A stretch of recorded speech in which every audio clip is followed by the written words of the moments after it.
where I think we have a great advantage point is that people are deciding to come and live in Sotogrande, buy properties in Sotogrande, not because of any tax benefits, but because it's the best life choice for them. Yeah. You know, they're not your traditional golfers who have been playing for many years. They're starting the game, and so they look for somewhere that is more casual, more relaxed. Not as intimidating. They're not as intimidating. Yeah. Precisely, that was the idea. And for ladies in particular, I would have thought, because For ladies, for children, if you go there on a Saturday morning, it fills my heart to see, you know, the amount of kids running around, and for me, it's just great, and it's, you know, part of my memories as a child playing golf is exactly that. they want to get to know their neighbors wherever you are. They value that rather than the bling bling that comes with other parts of the Costa, so that's very important. So you're meeting at the paddle club, you're meeting at the golf club, you're meeting at you have the same stories, you have the same way of thinking. And that for me is super, because I meet like-minded people. Hello everyone. Today, Rita Jordao, the marketing director of Sotogrande SA, returns to the podcast. She was our first ever guest, and today she's back to share with us what has changed in Sotogrande over the past year, from new developments and how Sotogrande stacks up globally against maybe some other resorts around us. Rita, thank you very much for hosting me here in your wonderful, is it called the chimney room? It is the chimney room. Right, because there's a big chimney over there, which no one can see, but it's there, I guarantee you. Yeah, I guess it's a unique feature in this room. It's a great room. Thank you very much. And maybe I can borrow it with other guests. I don't know. Sure. Yes. Wow. Cool. Anyway, Rita, thank you for coming on again. You're the first guest I've had for the second time, and it's my second year, so I thought that would be a wonderful thing to do. Although we have had one or two at the beginning of the year, because I wanted you to be the first, but you got this terrible accident skiing. I know. Yeah. I know. So I'm currently, you can't see because I've hidden them well. I'm on crutches, unfortunately, and it's going to take a while to get back on track. The conclusion from this is, unfortunately, I'm going to not be able to play golf for most of this year. Oh. And I think the conclusion for everyone is that golf is a safe sport. Not the same to be said for skiing. Skiing, of course. Yeah. Well, I've just come back from a holiday where I was playing golf, and as you know, I had a meniscus operation. And for the first time, I felt loose. I felt okay. So When was your operation? How long ago? August the 5th. And that's just a meniscus one, but they say that takes time. Anyway, let's not bore our listeners with our problems. What I'd like to get into is Sotogrande. 1 year ago, we talked about Sotogrande SA, what you did, everything else. When we last spoke, there was a particular moment in time. How would you describe the evolution of Sotogrande SA in the 12 months? I know, for example, a couple of properties I was very thankful to be able to sell.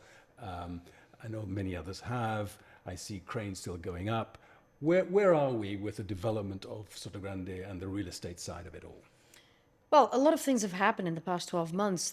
A lot of them that we had planned for, some that we hadn't. I think most of all, as a general feel, I think Sotogrande is more desirable than ever. Mm-hmm. I think we have been working very hard on positioning Sotogrande in the world map for luxury real estate, but also as a luxury destination. I think it's not just us, obviously, putting that effort. I think as a whole, all the different entities in Sotogrande have been moving in the right direction.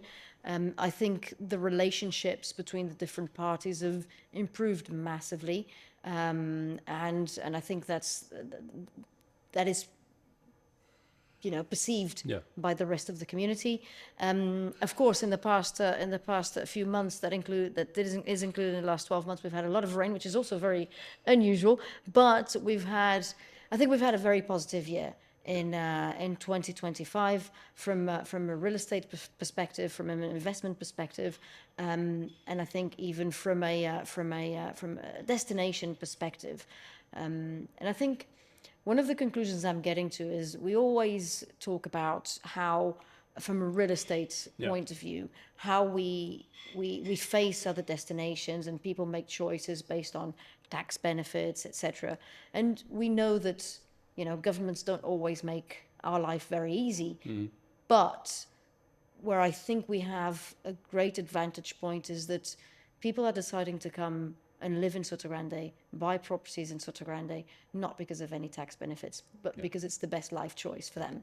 And I think that is a very unique feature that we have here in Sotogrande. We combine those elements that really make the lifestyle here very unique, and it's a great place to be.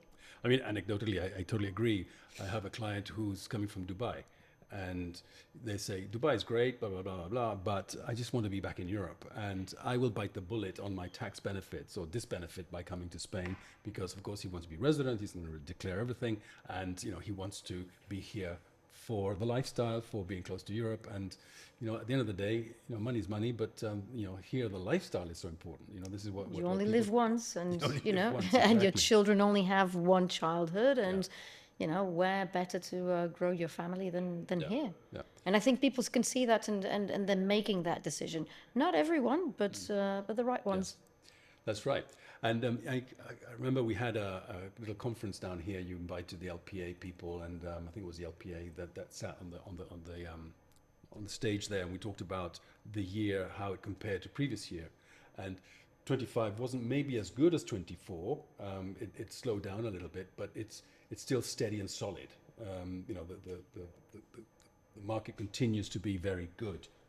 And that was obviously all of Costa. I mean, not just Sotogrande. We had a lot of people from Marbella and all the agencies there as well. Our experience is that we've sold less units, actually the same amount of units, but for a much higher price point. Yeah, So, at the end of the day, our sales are also dependent on the product that we're capable of putting out in the market.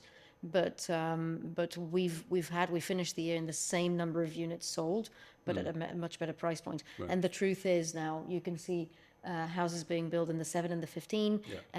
We have almost exhausted the product of the 15. The 7 is getting a lot of interest, and in terms of obviously lower price point product like Village Verde, we've pretty much now sold out. yeah. So what have been the standout milestones, would you say, for Sotogrande SA? I mean, I know you have the real estate, but you have the golf side, you have the hotel, you have the club here in La Reserva. How's that gone? Well, of course, the Alto Club for us has been a big highlight in 2025. More to come in 2026, but we'll get to that Because in a you've had minute. a couple of hiccups, haven't you, with pigs, I gather, And rain. and rain, wild boar. Well, to start with, we didn't have rain, so we Yeah. needed water, so we had to hold on to that project at project stage for a little bit. You sure you didn't do your leg on a rain dance? I could have, but no. But yeah, we've had like everybody else in the area, we've had hiccups with the weather, Yeah. with to be honest, the wildlife as a result of those same circumstances. But we've had a great year for the Alto with the launch of the new brand, with a new concept. I think it's been very, very well received, both locally and nationally and internationally. The academy is working very well. From day one, we've had the local community embracing that academy, and it's working really well. And we have more to come. The opening of the Par 3s this spring, so we're looking forward to that. Yeah. And I think it's been very well received because it's a different product. It really brings something different to what Sotogrande has from a golf point of view. It's not conflictive. It just adds on to that offer. Yeah. No, I mean, and it's one of the few places, I don't know how the club is in terms of membership, that can still take membership in, presumably, because, Real Club, you can't get in, Valderrama, no one can get in. San Roque is, I don't know where it is exactly. So, the Alto is where you can go and become a member. Correct. Well, the membership in the Alto is a little bit different than the membership in the other clubs. Yeah. It's more annual playing rights than a full membership. But that is a very good compromise for a lot of clients in actual fact. And we have clients that and members there that are members in other places as well. But you also have that. A number of people that don't spend here 12 months of the year. They only come a few times per year, and that works well. And above all, you have a level of that membership that is people that are starting new at golf. Yeah. You know, they're not your traditional golfers who have been playing for many years. They're starting the game, and so they look for somewhere that is more casual, more relaxed, Not as intimidating. and not as intimidating. Yeah. Precisely, that was the And idea. for ladies in particular, I would have thought, because For ladies, for children, if you go there on a Saturday morning, it fills my heart to yeah, see, you know, the amount of kids running around, and yeah, for me, it's just great, and it's, you know, part of my memories as a child playing golf is exactly that, and so that's what we're trying to build with the Alto Club, is, you know, having more people joining the game in a very casual and relaxed manner. yeah. I mean, obviously, the golf course itself is the same as any other golf course in the term that there are, you know, you have to behave. You know, you can't go around with music. And I've just come back from the Caribbean. I was in Casa de Campo. I don't know whether you know. And you know, the Americans, they all these buggies now have speakers. They put Bluetooth in, and it's music going around the course, which I found bizarre. I mean, absolutely bizarre. Whether you're doing that here or not, I don't know whether that's the next step in terms of popularizing it all. Yeah, it was weird to experience that. It is happening more and more. I think the important thing is that if you want to enjoy music in your buggy, fine, just don't bother the other groups. Yeah. Don't keep it at a volume that is going to be to yourself and your own group, and not bothering the other groups.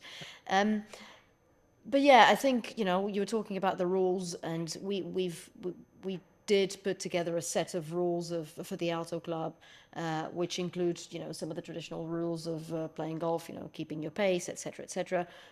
Even in terms of clothing, attire, and, you know, but we've just made them a little bit More relaxed. more relaxed, Yeah. and the way we communicate them is a lot more relaxed than in a traditional club. Right. So, as an example, you know, of course, we welcome people to bring, if parents have children, young children that don't play the game, feel free to bring them on. Just keep them under control, and course. even for their own safety. Yeah. So, it's just a different way of seeing some of those rules that typically were enforced in such rigidity that, you know, Put people off. Basically, exactly. put people off. Exactly. And the driving range, or the academy where you have all that equipment, you have teachers there. You have a number We of do. pros. Yeah. How many would you have there now? Are they full time? Are they come on? Could I go there with my teacher from somewhere else and use the facilities? Well, we currently have a team of 4 teachers that are there, available for Okay. anybody to come and practice. We do allow, if for pros, external pros, to come with a group if they are staying in the hotel, Right. so they can then use the facilities. And we have, that's something that we're promoting actively in, you know, northern countries where people cannot play the game for many months during the winter months. So, you know, we have packages, and we promote that business as well. Of, you know, you're a pro in a club in Northern Europe, in Scandinavia, in wherever it is, bring your group of customers. Right. And we even have, on the back side of the driving range, there's a private area for groups of pros, so that they can practice and have their own space without being bothered by other clients. So they have their privacy, their space, and they can undergo their program with that privacy. So yeah, there's obviously different levels to the Yeah. to the academy and the business that academy is generating. Okay. Yeah, and well done for that, because I think you know, we all got a bit concerned about how Almenara Golf Club was going downhill a little bit, and now it's just got this facelift, which is amazing. And you know, I think the community really appreciate it, and enjoy it. Those who live here year round, you know, and can get to golf without having to go to all these clubs that we have. And one part of that is very important is actually a change in our greenkeeping strategy, and what we're doing with the 18 holes in the golf course. Right. That has improved in condition in the past 12 months dramatically. So right now is not the best example, considering the weather we've had for the past Right. 2 months almost. But you know, it's not the Alto Club that's suffering. It's all the clubs in the area. Yeah. So Alto has been a great success. Let's get on to the real estate a little bit more. Let's start at the very top, the 7. We had a sale. I didn't have a sale. You had a sale fantastic. And I can Congratulations see. to all of us. Congrats to all of us, yes, because that's now the ceiling, isn't it, in terms of price, and where it is as well located. And I see there's a crane up there, so presumably they've started building A week after a completion, week after. the Wow. crane was there. Yeah, because that's, I mean, for those who don't know, there was a house already designed for that. There was already a license for it, so it was ready to go. Correct. So the project was that is being built is called Newer. So it's a project from ARK Architects, locals, and obviously you know them very well, and so that's the project that's being built in that plot. The buyer, and we keep privacy on course. obviously on the information of our buyers, but the buyer wanted to start building as soon as he completed. He has a specific schedule. So, as I said, 1 week later, there were machines on the plot, and the construction started straight away. The advantage of having, a project on a plot that's already, developed up to the point of having that license, it really works to the benefit of the buyer, and the timings then are so reduced. The buyer has a 2-year wait, not a 3-year wait. Exactly. That's the sort of thing, because if you go through all the process, it could Exactly. take a lot longer. And below that, we have the 15, of which how many are available for sale now? I mean, that's not your project, because I know you got two, Sense and an Alto, is it? The two Vida. Those are the two that you have as a project, but all the others have been sold, or is there any plot that you still have available? No, in actual fact, the plot for Villa Sense has been sold, and we have currently four plots on the market. It's been sold since it, so that's what I heard something, but that's fantastic. Yeah. Also good news. So in the past 12 months, the 15 is really consolidated. Yeah, fantastic. Then we have the Village Verde, which Correct. you're going to launching the new phase soon. No, You have more information than I've been I do invited on to that. something. What is it? No, so basically what we're doing is we have a few apartments left in phase two. So that's the product that we have available at the moment to the market. And obviously we delivered phase two with a series of new facilities that really add value to the whole of the Village Verde complex. So we wanted to show to, real estate brokers like yourselves, those new facilities, and get that update on what the Village Verde product is today versus what it was with phase one. Because obviously it was in the project, it was in the plan, but it hadn't been executed. The indoor swimming pool, gym, spa, a real grass putting green, new swimming pools, etc., etc. So all of those facilities, most of you haven't seen. So I certainly haven't, and now I know what I'm there coming you go. to You will. Great. I'm sorry about that. I thought you were launching the next lot. And then I gather there's the villas down by below. Is that you underline the ones next to Village Verde, and then the beach villas, which I've seen some visuals of. But I mean, where are we on that? Still in the license phase? Correct. Okay. Correct. So the ones next to the beach, we have started some movement there. So we're building currently the access road, and we're hoping to be able to launch that product soon. But I can't give you timings at the moment. No, look, how long is a piece of string with licenses? Similarly, the ones below, no, by the old 17. Correct. Yeah. Okay. Correct. So that's also waiting. What else do you have? I mean, what is Sotogrande going to sell after that's all gone? What are you going to do? Well, I'm busy. Don't worry. I know. So obviously we still have the collection plots. So we have Villa Retiro, which is on the market. It's advancing very, very nicely. So that will be complete before the end of the year. And it's a very nice project and an incredible plot with stunning views across the whole coast, pretty much. We have the project of Villa Lago.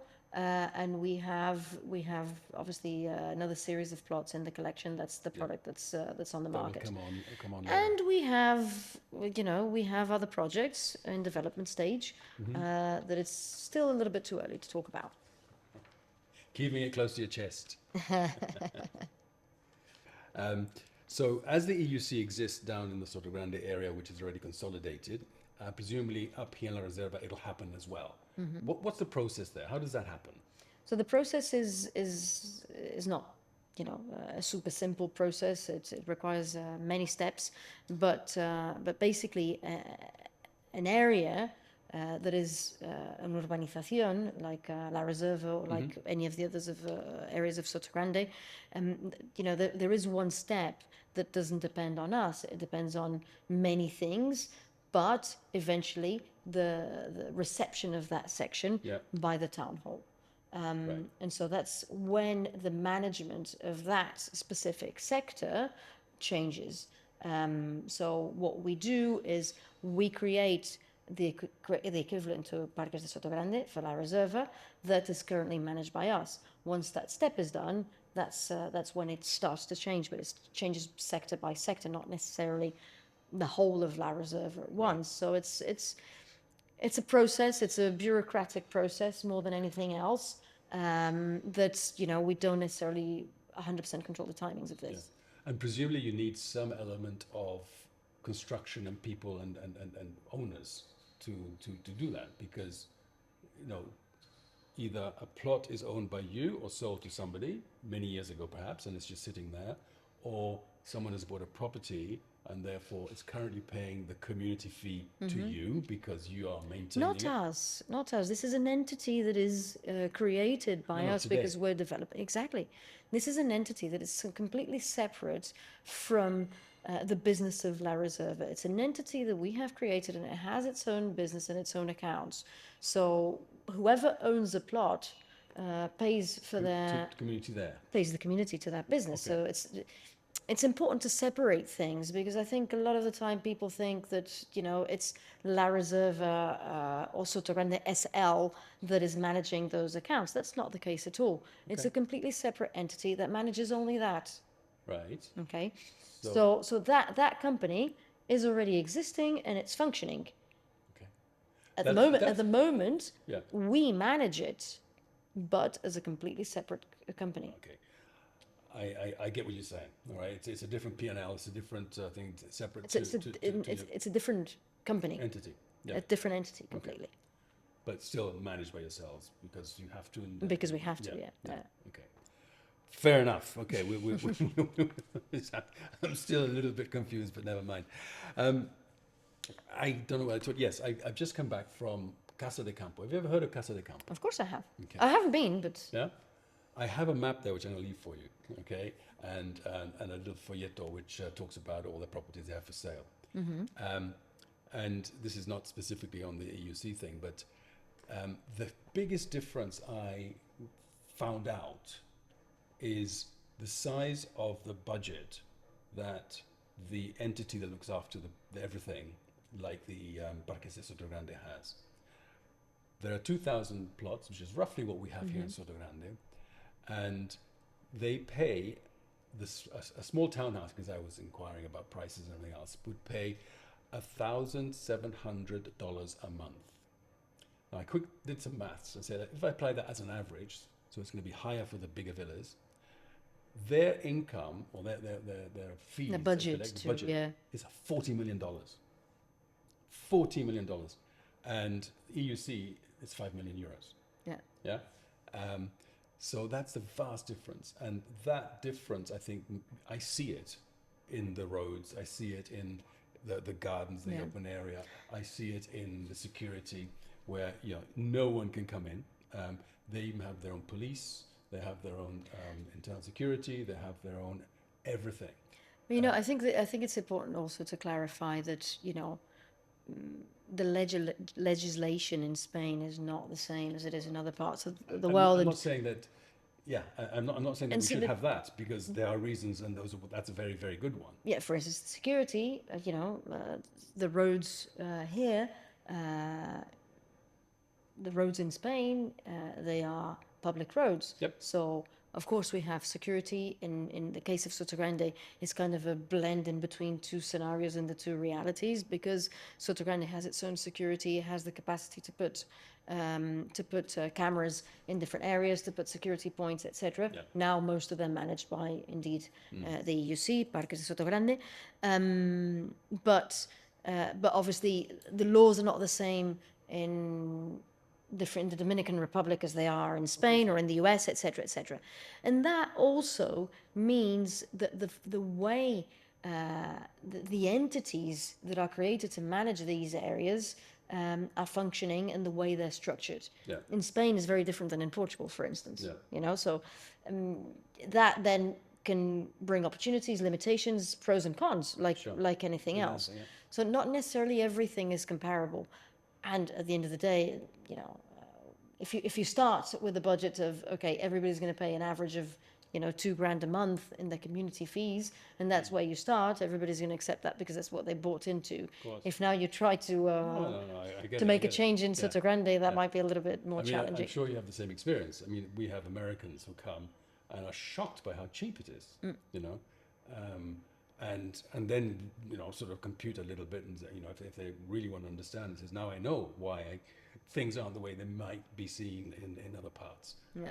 You know, it's just a fact. You know, I mean, it's One advantage of Sotogrande versus other locations is indeed that the extent of Sotogrande is so broad that it allows for different communities to be built within the community. That's you know, and that's the reality. I mean, the 7 and the 15, obviously, the maintenance and the costs and the construction, etc. Everything is very different than some other communities within Sotogrande. Yeah. So, and you can even bring the example of Village Verde versus other communities of apartments. Of course, Village Verde has, you know, comparatively high community fees. But those high community fees are very visible when you enter Village Verde and you see. So at the end of the day, Sotogrande has that advantage that it can have a little bit of different types of product with different levels within. And the 7 and the 15, the roads actually belong to the owners of the properties. Correct. It's So- one of the very few places in Spain that indeed the road is completely private. Because the whole plot is a private plot. Correct. And split into different owners who own the roads as well. So Correct. that's why you've got a big thing and say no one's in, and then no one can. And well, like if going into you private own a house, whoever you say they can come in, they will yeah, come in. it's exactly the same. Your gardeners, Is the your Zagaleta like that? Because No. the Zagaleta, I have to show my passport, I have to show my you know, ID or something. If you know, they don't let you in just like that. my understanding is the road in La Zagaleta is the same as the roads here in Sotogrande, but Well, it is what it is. What about the future? How what vision does Sotogrande say have? You know, are you looking at other stuff, new stuff? I mean, have you got much left in terms of land? I know there's some land right at the very top, maybe that belongs to you. we do have land. We do have. There's always things that we're working on. You know, at the same time as we're always looking at maintaining that Sotogrande DNA from the very beginning. Yeah. Those same values that were there from the beginning. We've spoken extensively last time Density, about this. family orientated. Exactly. We all know what those are. So we will always try to keep true to those values. One of the things that I've been working on very closely in the past 12 months has been in our sustainability plan and putting that in motion, which is again part of the values from the beginning of Sotogrande has been to be a sustainable destination from the point of view, from you know an ecological point of view, from an economical point of view, from a social point of view. So we're really working and very compromised on all of these matters. So we've started this year already with a couple of actions on that front. We've done our first event on a cycle of sustainability conferences that happened on the 3rd week of January, and a week later we did our first charity run. I saw that. Extremely happy with the results. 400 participants. Amazing. Almost, and that's the first of many, I hope. So the idea is to continue, obviously, doing this. We've started to celebrate different moments of the year with actions that either support the local community from a social economical point of view, or from an environmental point of view. We've celebrated Oceans Day last year. We'll do this again this year with Puertos de Sotogrande, with a one day of getting the community to help us clean the beach. So we're doing a lot more on that front, including a partnership with Parque Natural de los Alcornocales. Okay. So I think that is always part of the vision, to keep true to those values, and obviously sustainability being one of them. And then we're always working on innovating. We do have land, we do have projects that about. Those projects bring some innovation Yeah. to them in the way we're building houses, in the way we're commercializing those houses. So I think that's interesting, and I think there's going to be always a lot more to come in the coming years. But all in all, I think Sotogrande is in a great moment in the sense that we are more relevant as a product than ever before. And that is the result of a long-term vision. Yeah. And that long-term vision has gotten us to a point where really this is what makes Sotogrande so desirable today. But I can ask you the same question. How do you see the future? Very, very, very positive. I mean, I think Sotogrande, and I'm a believer, as you know. I've planted the flag here, and I'm not going anywhere. It's very much, as you say, it's a low-density urbanization which attracts people who are like-minded, and from a psychographic point of view. So if you want an apartment at $500,000 or 7 at 20 odd million, whatever it was, that family probably have the same psychographic feelings. In other words, they're family orientated. They want to get to know their neighbors wherever you are. They value that rather than the bling bling that comes with other parts of the costa. So that's very important. So you're meeting at the paddle club, you're meeting at the golf club, you're meeting you have the same stories, you have the same way of thinking.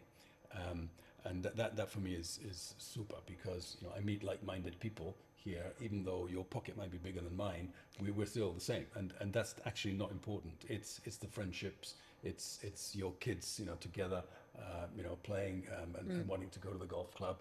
And my dad is at Valderrama and your dad is at Alto. Who cares? They're just kids together, and that's so important.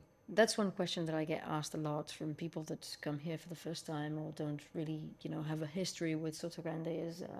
I think people assume that it's only for the ultra millionaires, ultra wealthy, and it's not the fact. I mean, you and I will live here, and we know exactly the reality.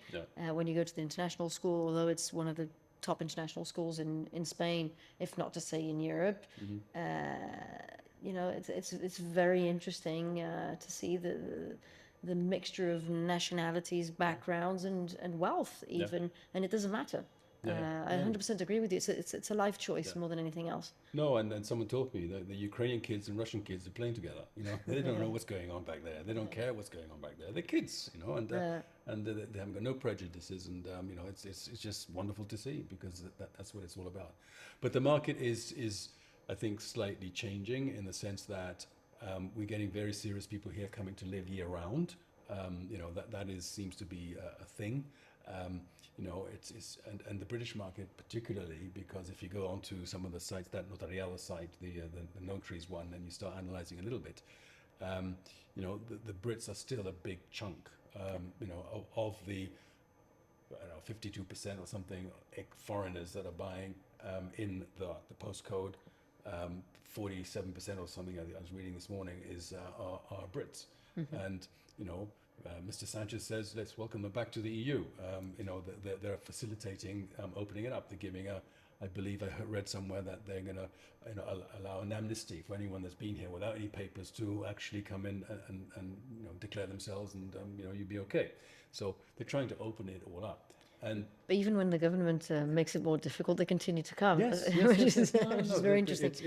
and you know, all the compare, oh, but in Portugal it's like this, and yeah, but after 10 years it might not be, and you know, so it's they have everything. And when you are here, I mean, you know, you have Malaga, which is just down the road. You've got, like, I see that's just down the road, which are big cities, and you know, it's got everything you'd ever think of. You've got the Marbella side, which is only half an hour down the road. It's I call it the California of Europe in many senses now, because you're getting more and more people coming from all over, and they're looking for the sun. They're looking for that as a principal thing, and then a life which they can, you know, integrate into the community, learn the language. You know, all of that is positive for this part of the world. You know, I used to think the sun was super important and number one priority. I think at the end of the day, the sun is an expectation for most people that come here. But I think the reason to come to Sotogrande, you know, goes beyond that. I think it's going back to, you know, nature, low density. Yeah. The school does an important Yeah. job in that, and I agree with you. And it's been part of our strategy to attract and to be more attractive for families to settle here Yeah. year round. And you know, historically we've done a lot of things for that, to become a reality. And you know, nowadays it's, as we said, more relevant than ever.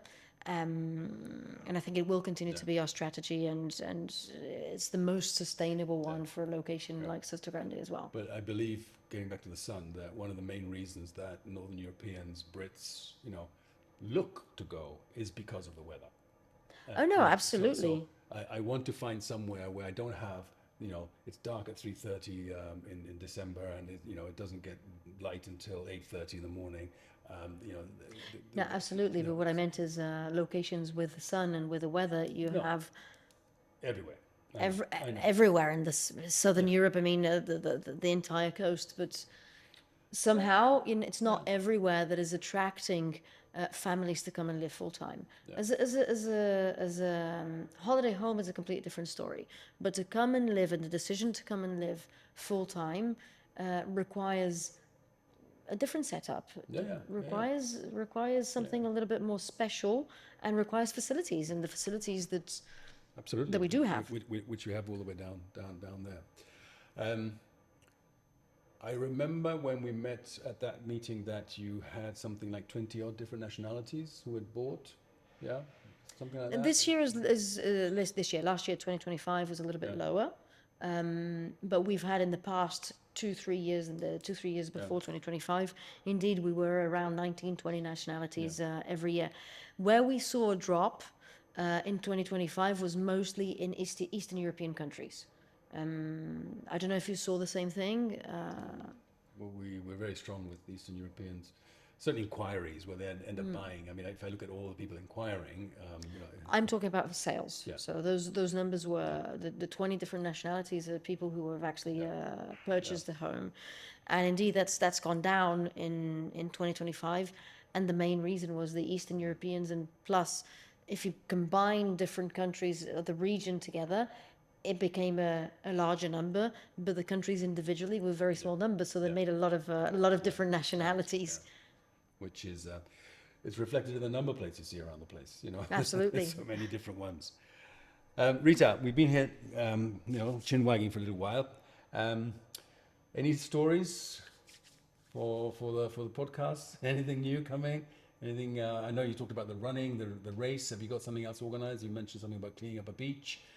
So we're going to do a lot of these things, which I think is grand, you know. And golf tournaments. Have you got anything signed up here at the Reserva or Alto? There's conversations, obviously, but you know, I can tell you, I'm always having conversations with tennis, maybe, because that's with golf tournaments. Well, tennis not so much at the moment, but in terms of golf tournaments, both for La Reserve and the Alto, I'm always engaging in conversations. Then, you know, materializing them. It's not just necessarily down to us, but we always have the interest in hosting. The Alto Club has been hosting a lot of junior events. We will continue to do that, and we're working on further events for 2026. So I think that from a junior elite program perspective is very interesting. Obviously, we're seeing a lot more of Susan Peterson, and we're seeing a lot more of Mimi Rhodes. I don't know if you're aware of Mimi No, Rhodes. no. Mimi Rhodes is a very interesting story because she's an English female professional golfer Okay. who grew up in Sotogrande, Oh, wow. who started to play golf in Sotogrande. I met her about a year ago, and she was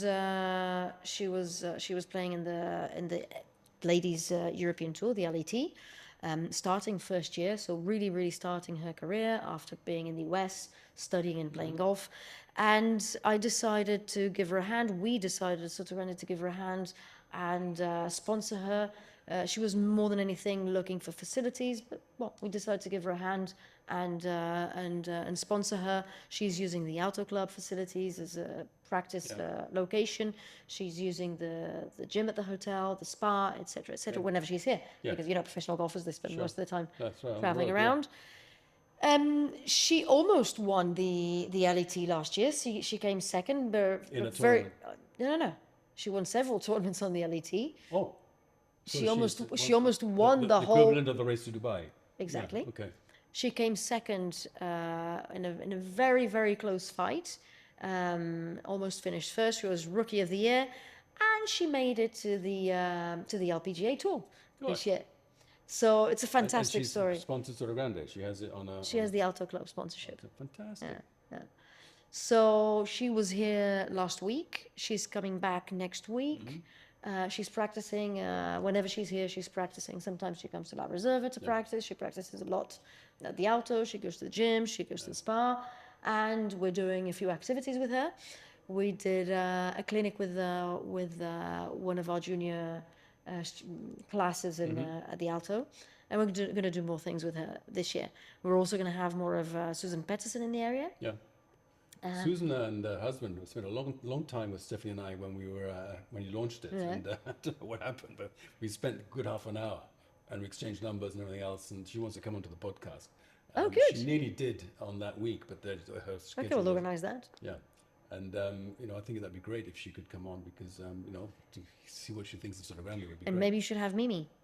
I'd love to have Mimi. Mimi's a great story as a girl that she is, a product of Sotogrande. Yeah, parents that moved here for the lifestyle precisely. And anyway, Rita, thank you so much for thank you, Charlie, for coming on. I hope the community would have enjoyed to listen a little bit more of the formal stuff that you do, not just the fun stuff. I look forward to seeing you maybe in 12 months' time to see how we've done again, or maybe before. Guys, there you are, Rita Jordao, Sotogrande SA Marketing Director, telling us all about what's happened in the last year and maybe some things in the future. I look forward to seeing you next time.